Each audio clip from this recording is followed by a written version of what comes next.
আসসালামু আলাইকুম মিনাসান konnichiwa. Bright নিহঙ্গ একাডেমির পক্ষ থেকে সবাইকে স্বাগতম। আজ আমি এসেছি আপনাদের সামনে। সবসময় আমি আপনাদের সামনে বিভিন্ন ক্লাস নিয়ে আসি N5 এর। তো আজকে আসলে আপনাদের অনেকের মনে প্রশ্ন যে যারা নতুন রয়েছেন বা যারা জাপানিজ ভাষা শিখতেছেন, যে জাপানে যেতে চায় বা জাপানে যাওয়ার ইচ্ছা আছে, বাট জাপানে ঠিক কিভাবে যাওয়া যায় না। তো এটা নিয়ে দীর্ঘদিন যাবত আমি চিন্তা করছিলাম যে একটা ভিডিও তৈরি করব, সময় সুযোগ বিভিন্ন কারণে হয়ে ওঠেনি। তো এখন আসলে আশা করছি যে ভিডিওটা দেখলে আপনাদের মনে যে সংশয় বা যে ভীতিটা রয়েছে এটা দূর হয়ে যাবে, এবং নতুন যারা রয়েছে তারা ঠিক কিভাবে জাপানে যেতে পারি এটা আসলে বুঝতে পারবেন। তো জাপানে যাওয়ার জন্য অনেকগুলো প্রসেস রয়েছে বা অনেকগুলো মাধ্যম রয়েছে। তো প্রথমে হচ্ছে আমাকে জানতে হবে যে আসলে আমি কোন মাধ্যমে বা কোন প্রসেসে কিভাবে আমি জাপানে যেতে চাচ্ছি। তো জাপানে যাওয়ার বর্তমানে কয়েকটা মাধ্যম বা প্রসেস রয়েছে, তার মধ্যে একটা হচ্ছে SSW visa, job visa, international job visa, TITP visa, student visa. Bangladesh থেকে এই চারটা ভিসাতে অ্যাভেলেবেল স্টুডেন্ট বা যারা রয়েছে তারা জাপানে যায়। তো আমি প্রথমে হচ্ছে SSW ভিসা নিয়ে একটু আলোচনা করছি। আপনারা নিশ্চয়ই অবগত রয়েছেন যে রিসেন্টলি বাংলাদেশে SSW ভিসাটা চালু হয়েছে। বাংলাদেশ থেকে অনেক শ্রমিক বা যারা রয়েছে তারা বিভিন্নভাবে জাপানে যাচ্ছে। তো এটা আসলে কি, SSW মানে হচ্ছে স্পেসিফিক স্কিল ওয়ার্কার। এই SSW ভিসাটা আসলে কি, এটা হচ্ছে জাপান গভর্নমেন্ট কর্তৃক অনুমোদিত। যে বর্তমানে 13টা সেক্টরে জাপান ভিসা দিচ্ছে, যেমন তার মধ্যে রয়েছে হচ্ছে food, agriculture, care giver, construction, তারপরে হচ্ছে হোটেল যে সাইটটা রয়েছে, এভাবে বিভিন্ন সাইট রয়েছে। তারপরে রয়েছে খুব যেটাকে আমরা কুরুমা ভিসা বলে থাকি বা জিদোসা, গাড়ির কোম্পানিতে কাজ, এভাবে 13টা সেক্টর রয়েছে। এই 13টা সেক্টরে যে কোনো একটা সেক্টরে আপনাকে যেতে হবে SSW ভিসার মাধ্যমে। তো SSW ভিসাটা আসলে ঠিক কীভাবে আপনি যেতে পারেন, তো এটার মাধ্যমটা কি বা ঠিক কীভাবে আমরা কি করতে পারি। আপনাকে অবশ্যই প্রথমে জাপানিজ ভাষা শিখতে হবে। জাপানিজ ভাষায় N4 লেভেল পাস করতে হবে। যে LPT N4 আমরা শুনেছি নিশ্চয়ই, JLPT N4 আপনাকে পাস করতে হবে। তারপর JLPT N4 পাস করার পাশাপাশি আপনি যে যে 13টা যে বিভাগ বা যে সেক্টর রয়েছে SSW ভিসায়, ওই সেক্টরে অবশ্যই আপনাকে স্কিল টেস্ট পাস করতে হবে। বর্তমানে বাংলাদেশে 3টা সেক্টর চালু রয়েছে, যে 3টা ভিসাতে SSW ভিসাতে জাপান যাওয়া যাচ্ছে। একটা হচ্ছে কেয়ার গিভার, আমরা জানি নিশ্চয়ই অবগত আছি। তারপরে দ্বিতীয়টা হচ্ছে কনস্ট্রাকশন, তৃতীয়টা হচ্ছে এগ্রিকালচার। আমি যে সেক্টরে যেতে চাই না কেন অবশ্যই আমাকে JLPT N4 পাস করতে হবে, অথবা JLPT N4 সমমানের হয়েছে JFT রয়েছে, JFT, এই JFT পরীক্ষা দিতে হবে। এই JFT পরীক্ষা দিয়ে পাস করতে হবে এবং স্কিল টেস্ট পাস করতে হবে। পাস করার পর আমি যে কোনো এজেন্সির মাধ্যমে প্রসেস করতে পারি। সর্বোচ্চ আমার এখানে 3 থেকে 4 লাখ টাকা, 4 লাখ টাকা সর্বোচ্চ আমাকে প্রয়োজন হবে বা লাগবে। যদি এখানে এক্সেস নাই সেক্ষেত্রে সেই এজেন্সির ব্যাপার বা আপনাদের ব্যাপার, আপনারা দিলে। এটা হচ্ছে সংক্ষেপে বলেছি আর কি। তো এটা পরীক্ষা দেওয়ার জন্য আপনাকে ভাউচার কিনতে হবে, ভাউচার কিনে পরীক্ষা দিতে হবে, এবং এটা হচ্ছে সম্পূর্ণ আপনার কম্পিউটার বেস, CBT যেটাকে বলা হয় কম্পিউটার বেস পরীক্ষা। এটা হচ্ছে SSW ভিসাতে আমরা এভাবে যেতে পারি। এরপর আসি হচ্ছে TITP ভিসা। তো আরেকটা কথা বলে রাখি, সেটা হচ্ছে SSW ভিসার হচ্ছে বয়সের তেমন কোনো লিমিটেশন নেই। নর্মালি হচ্ছে 45 বছর পর্যন্ত যেতে পারে জাপানে। তো 18 পর থেকে 45-এর মধ্যে সাধারণত যায়। আর এবার আসি হচ্ছে TITP ভিসা। TITP ভিসাটা কি? TITP ভিসা হচ্ছে technical intern program, technical intern training program visa, এটাকে বলা হয় TITP ভিসা। এই TITP ভিসা নিয়ে বাংলাদেশে অনেকগুলো এজেন্সি কাজ করছে।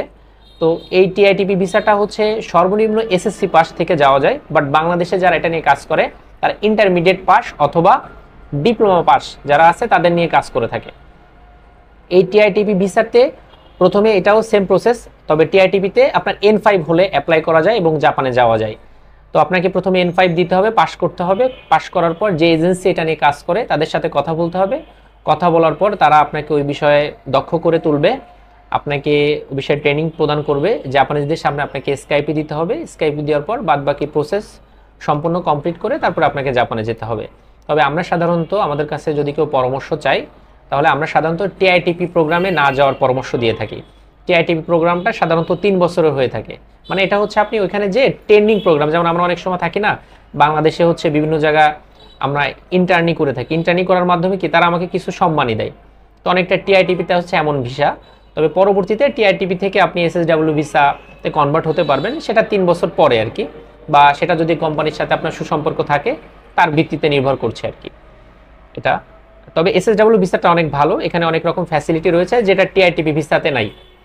আচ্ছা, এবার আসি international job visa. International job ভিসাটা কি? ইন্টারন্যাশনাল জব ভিসাটা হচ্ছে, এখানে কথার দেখেন শুনলেই বোঝা যাচ্ছে ইন্টারন্যাশনাল জব ভিসা, যেটা সারা ওয়ার্ল্ড ওয়াইড যারা বিভিন্ন ভাবে রয়েছে, যারা বিভিন্ন উপরে এক কথায় বলতে পারি যারা শিক্ষিত এক কথায়, তারা কিন্তু এই ভিসাতে যেয়ে থাকে। অর্থাৎ এই ভিসাতে যেতে গেলে আপনাকে সর্বনিম্ন অনার্স পাস বা গ্র্যাজুয়েশন পাস থাকতে হবে, যেটাকে আমরা বিএসসিও বলতে পারি।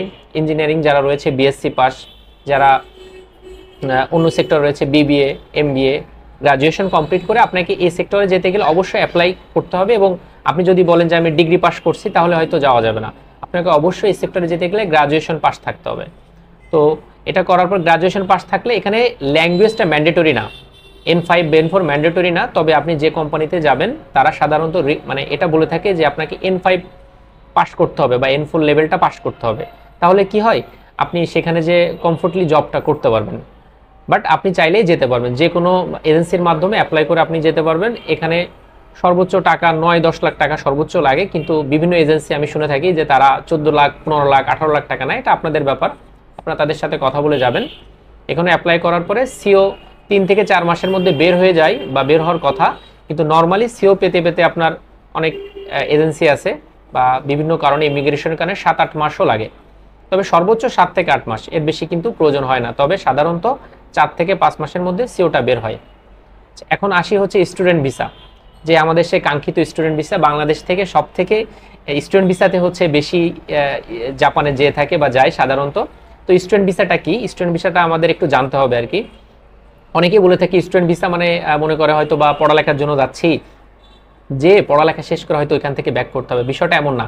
জাপানের স্টুডেন্ট ভিসা টোটালি ডিফারেন্ট। আমরা যারা না জানি এই ভিডিওটা দেখলে আশা করি বুঝতে পারবেন। আচ্ছা, জাপানের স্টুডেন্ট ভিসাটা কেমন? জাপানের স্টুডেন্ট ভিসা অনেকে আমরা বলে থাকি আমি কি বিবিএ করতে যেতে পারি, আমি কি অমুক সাবজেক্টে পড়তে যেতে পারি কিনা, বা বিভিন্ন বলে থাকি। জাপানের স্টুডেন্ট ভিসাতে 2-3 ভাবে যাওয়া যায়। একটা হচ্ছে ল্যাঙ্গুয়েজ প্রোগ্রামে যাওয়া যায়, ভিসাটার নাম কি? Visa language program visa. আচ্ছা, সেকেন্ডটা হচ্ছে যেটা আমরা বলে থাকি যে ইউনিভার্সিটিতে ইংলিশ মিডিয়ামে যে সাবজেক্ট ওয়াইজ যে পড়ালেখার থাকে, ইউনিভার্সিটিতে যাওয়া যায়। আর একটা হচ্ছে পিএইচডি করার জন্য বা থিসিস প্রোগ্রামে যাওয়া যায়। পিএইচডি আর থিসিস প্রোগ্রামের স্টুডেন্ট খুবই কম থাকে সাধারণত। বিভিন্ন ইউনিভার্সিটির যারা লেকচারার থাকেন বা অধ্যক্ষ বা উপাধ্যক্ষ যারা থাকেন, তারাই হচ্ছে পিএইচডি বা থিসিস প্রোগ্রামে যেয়ে থাকে। এবং ইউনিভার্সিটি স্টুডেন্টরাও যায়, তবে এটা কম। আর ইংলিশ মিডিয়ামে যায় অনেকে জাপানে। তবে আমি এটা সাজেস্ট করব, যদি ইংলিশ মিডিয়ামে আপনি জাপানকে চুজ না করে আপনি ইউরোপের দিকে দেখতে পারেন। কারণ জাপানে গেলে জাপানে আপনি যতই ভালো ইংলিশ পারেন না কেন, আপনাকে জাপানে চলতে গেলে বা চলাফেরা করতে গেলে অবশ্যই আপনাকে জাপানিজ ভাষাটা জানতে হবে। তা নাহলে কিন্তু আপনি চলতে পারবেন না, চলাফেরা করতে পারবেন না। আপনি একটা সুপার শপে যে কোনো কিছু কিনতে পারবেন না। হ্যাঁ, একটা ওষুধের ডাক্তার দেখানোর সময় ডাক্তারকে বলতে হবে আপনাকে জাপানিজ ভাষা বুঝায় যে আমার সমস্যা হয়েছে, তো এটা কিন্তু আপনি সমাধান করতে পারবেন না। এই কারণে অবশ্যই আপনাকে কি করতে হবে? জাপানিজ ভাষা শিখতে হবে। এজন্য বাংলাদেশ থেকে যারা যায় তারা ল্যাঙ্গুয়েজ প্রোগ্রাম ভিসাতে যায়। তো ল্যাঙ্গুয়েজ প্রোগ্রাম ভিসাতে যাওয়ার জন্য করণীয়টা কি? ল্যাঙ্গুয়েজ প্রোগ্রাম ভিসাতে যাওয়ার জন্য জাপানে 4টা সেশন রয়েছে। কয়টা সেশন রয়েছে? 4টা সেশন। একটাকে বলা হয় জানুয়ারি সেশন, একটা বলা হয় এপ্রিল সেশন, একটা বলা হয় হচ্ছে জুলাই সেশন, একটা বলা হয় অক্টোবর সেশন। তবে বাংলাদেশ থেকে অ্যাভেলেবেল 3টা সেশন স্টুডেন্ট যায়।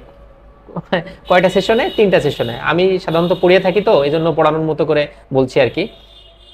এপ্রিল সেশনে যাই, আর হচ্ছে জুলাই সেশন আর অক্টোবর সেশন। সব থেকে বড় সেশন হচ্ছে এপ্রিল সেশন।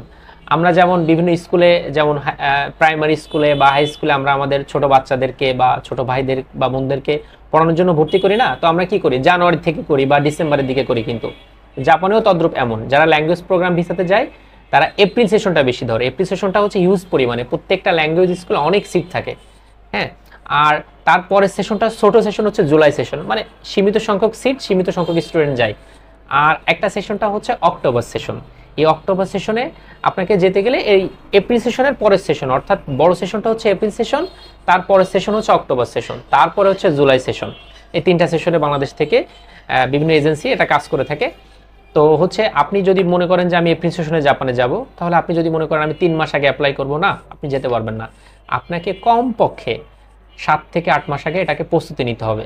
যে সেশনটাই আপনি ধরতে চান না কেন, 7 থেকে 8 মাস আগে আপনাকে প্রস্তুতি নিতে হবে। ধরেন হচ্ছে আমি এপ্রিল সেশন ধরতে চাই, তাহলে আমাকে 7 থেকে 8 মাস আগে এটা প্রস্তুতি নিতে হবে। আচ্ছা, প্রস্তুতি নিয়েছি, এরপর কি করতে হবে, যে এজেন্সিতে যাবেন এজেন্সিতে যাওয়ার পর আপনাকে এসকাইপি দিতে হবে যে কোনো জাপানিজ ল্যাঙ্গুয়েজ স্কুলে, যেমন ওসাকা, নারা, টোকিও, কিয়োতো, ইয়োকোহামা, এর বিভিন্ন স্কুল রয়েছে। স্কুলে আপনাকে কি করতে হবে, ভাইবা দিতে হবে, এসকাইপি দিতে হবে। এসকাইপি দেওয়ার পরে আপনি যদি এসকাইপিতে টিকেন, তারপর আপনার ফাইলগুলো এজেন্সির মাধ্যমে, এজেন্সি আপনিও দিতে পারেন চাইলে, সমস্যা নেই, সাধারণত এজেন্সি প্রসেস করে থাকে, কারণ এই প্রসেসগুলো একটু জটিল হয়ে থাকে। আমরা যদি ব্যক্তিগতভাবে এই প্রসেসগুলো করে থাকি তাহলে এগুলা সাধারণত ভুল হয়ে যাওয়ার সম্ভাবনা থাকে। এই প্রসেসগুলো করে স্কুলের মাধ্যমে ইমিগ্রেশনে ফাইল জমা হয়। 3 থেকে 4 মাস পর আপনার সিও বের হয়। এই সিওটা কি, সিওটাকে আমি বলে থাকি হচ্ছে, আমরা যেমন কোনো জব পেয়ে থাকলে আমরা অ্যাপয়েন্টমেন্ট লেটার পেয়ে থাকি, তদ্রূপ জাপানে ল্যাঙ্গুয়েজ সব কিছু ওকে থাকলে আপনাকে একটা সিও বের হবে। এই সিও বের হওয়ার পরে আপনার স্কুলে টিউশন ফি প্রদান করতে হবে। টিউশন ফি এক এক স্কুল ভেদে বিভিন্ন রকম হয়ে থাকে। যেমন আপনি যদি টোকিওতে যেতে চান, টোকিওর স্কুল ল্যাঙ্গুয়েজ স্কুল ফি একরকম হবে, আপনি যদি ওসাকাতে যেতে চান ওসাকার একরকম হবে। হ্যাঁ, তো দেখা গেল যে নর্মালি 6 থেকে 7 লাখ টাকার মধ্যে আপনার হচ্ছে টিউশন ফি পড়ে। তারপর আনুষঙ্গিক খরচ টরচ দিয়ে আপনার এজেন্সির যে কস্ট থাকে বা তারা যে লাভ করে আর কি, সব মিলাই 9 থেকে 10 লাখ টাকার মতো লাগে। তো এই টাকার মধ্যে সীমাবদ্ধ। তবে যে এজেন্সির মাধ্যমে আপনি অ্যাপ্লাই করবেন না কেন, আপনি অবশ্যই সিটি চুজ করবেন এবং যে স্কুল থেকে আপনার সিওটা বের হবে এমন স্কুলটা আপনি চুজ করবেন। এই জন্য আপনাকে অবশ্যই এ ক্যাটাগরি স্কুল চুজ করতে হবে বা পছন্দ করতে হবে। এ ক্যাটাগরি স্কুলে চুজ করলে কি হবে, আপনার সিও বের হওয়ার সম্ভাবনা বেশি থাকবে এবং আপনি যে সিটিতে যাবেন এই সিটিতে গেলে আপনার বিভিন্ন জব পাওয়ার ক্ষেত্রে খুবই কাজে দিবে আর কি। কারণ এই ক্যাটাগরি স্কুলগুলোতে সাধারণত বিভিন্ন ফ্যাসিলিটি থাকে, যার কারণে সুযোগ সুবিধা বেশি থাকে আর কি। তো তারপর এই ক্যাটাগরি স্কুল থেকে ধরেন অ্যাপ্লাই করলেন, অ্যাপ্লাই করার পর এরপর আপনার সিও বের হলো। সিও বের হওয়ার পরে আপনার এজেন্সিতে আপনি যে এজেন্সির মাধ্যমে অ্যাপ্লাই করেছেন তারা এই সিও পেপারসটা এবং আপনার যাবতীয় মূল ডকুমেন্টস এবং কিছু পেপারস থাকে যেগুলো রোটারি করতে হয়, এজেন্সি জানে। তো তারা আপনাকে এই ডকুমেন্টসটা এবং আপনাকে অ্যাম্বাসিতে যাওয়ার জন্য আপনাকে ডেট নিতে হয়। তো এখন তো বর্তমানে অ্যাম্বাসিতে যাওয়ার প্রয়োজন হয় না, এখন বিএফএস এর মাধ্যমে অ্যাপ্লাই করে থাকে। অর্থাৎ বিএফএস এর কাছে আপনাকে এটা জমা দিতে হবে, তারপর তারা হচ্ছে ওটা অ্যাম্বাসির কাছে দিবে, যেটাকে আমরা বলে থাকি অ্যাম্বাসি ফেস করতে হয়। তো এবং আপনার যে নাট বা জেএলপিটি যে সার্টিফিকেট থাকে সেটা নিয়ে আপনাকে যেতে হবে। এরপর সর্বোপরি আপনি ভিসাটা যদি কোনো আপনার ডকুমেন্টস ফেক না হয়, ঠিক থাকে, তাহলে আপনি ভিসাটা পাবেন। এরপর বাদবাকি প্রসেস করে আপনি জাপানে চলে যাবেন। এটা গেল জাপানে যাওয়ার প্রসেস। অনেকে আমরা একটু চিন্তিত থাকি বা দ্বিধায় থাকি যে আমি জাপানে যাওয়ার পর আসলে কি করব, আমি তো স্টুডেন্ট, আমি কি কাজ করতে পারবো নাকি পারবো না। এটা নিয়ে সবার একটু সমস্যা রয়েছে বা এখনো দ্বিধায় রয়েছেন। এটা নিয়ে চিন্তিত হওয়ার কোনো কারণ নাই। আপনি যখন জাপানি ল্যাঙ্গুয়েজ স্কুলে পড়বেন, এই চলাকালীন সময়, ল্যাঙ্গুয়েজ স্কুল চলাকালীন সময় আপনি 4 ঘন্টা করে কাজ করার সুযোগ পাবেন। ও এই ক্যাটাগরি স্কুলগুলোতে সাধারণত জবের সমস্যা হয় না। কিছু কিছু স্কুল রয়েছে যারা হচ্ছে আপনাকে জব ম্যানেজ করে দেয়, কিছু কিছু স্কুল রয়েছে যেগুলো যারা সিনিয়র বড় ভাই থাকে তারা প্রথমে শোকাই করে দেয়, জব ম্যানেজ হয়। জবটা ম্যানেজ হওয়ার পরে আপনি 4 ঘন্টা করে কাজ করলেন, এই 4 ঘন্টা টাকা দিয়ে আপনি আপনার টিউশন ফি, পরবর্তী যে টিউশন ফি থাকবে সেটা গোছাতে পারবেন, আপনার নিজের থাকা খাওয়ার টাকা অ্যারেঞ্জ করতে পারবেন, তবে বাসায় কোনো টাকা পয়সা দিতে পারবেন না। এরপরে আপনি 4 ঘন্টা ছাড়া ইললিগালভাবে যে কাজটা করবেন, যেটাকে আমরা হ্যান্ড ক্যাশ বলে থাকি, এই হ্যান্ড ক্যাশ করার মাধ্যমে আপনি একটা হিউজ অ্যামাউন্ট ইনকাম করতে পারবেন। এইভাবে করে আপনি সেক্ষেত্রে আপনি বাসায় যে ধার দেনা বা যেভাবে করে জাপানে যাওয়ার সময় যে টিউশন ফি ম্যানেজ করেছেন সেটা প্রদান করতে পারবেন। তাহলে আশা করছি আপনারা মোটামুটি বুঝতে পেরেছেন। তারপরেও সমস্যা থাকলে আমাদের ভিডিওর নিচে কমেন্ট বক্স থাকবে, কমেন্ট বক্সে কমেন্ট করবেন। আমাদের ব্রাইট নিহঙ্গ একাডেমি ফেসবুক পেজ রয়েছে, সেটা লাইক ফলো দিয়ে আমাদের সাথে থাকবেন। সবাইকে ধন্যবাদ। আসসালামু আলাইকুম।